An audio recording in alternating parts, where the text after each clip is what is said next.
Gildan Media presents Your Coach in a Box, affordable, life-changing audio programs. Gildan Media presents Narrative of the Life of Frederick Douglass, an American Slave, by Frederick Douglass, narrated by Raymond Hearn. Preface. In the month of August 1841, I attended an anti-slavery convention in Nantucket, at which it was my happiness to become acquainted with Frederick Douglass, the writer of the following narrative.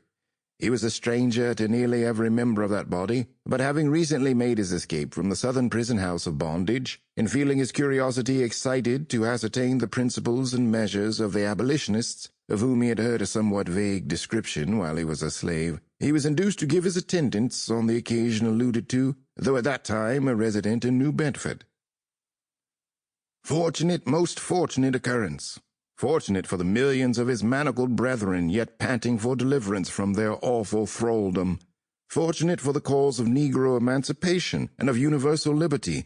Fortunate for the land of his birth, which he has already done so much to save and bless. Fortunate for a large circle of friends and acquaintances, whose sympathy and affection he has strongly secured by the many sufferings he has endured, by his virtuous traits of character, by his ever-abiding remembrance of those who are in bonds as being bound with them.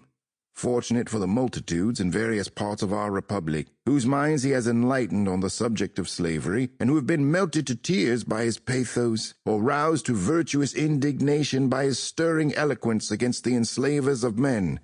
Fortunate for himself, as it at once brought him into the field of public usefulness, gave the world assurance of a man, quickened the slumbering energies of his soul, and consecrated him to the great work of breaking the rod of the oppressor and letting the oppressed go free. I shall never forget his speech at the convention, the extraordinary emotion it excited in my own mind, the powerful impression it created upon a crowded auditory, completely taken by surprise, the applause which followed from the beginning to the end of his felicitous remarks. I think I never hated slavery so intensely as at that moment. Certainly my perception of the enormous outrage which is inflicted by it on the godlike nature of its victims was rendered far more clear than ever. There stood one in physical proportion and stature, commanding and exact, in intellect richly endowed, in natural eloquence a prodigy, in soul manifestly created but a little lower than the angels, yet a slave, Sample complete. Ready to continue?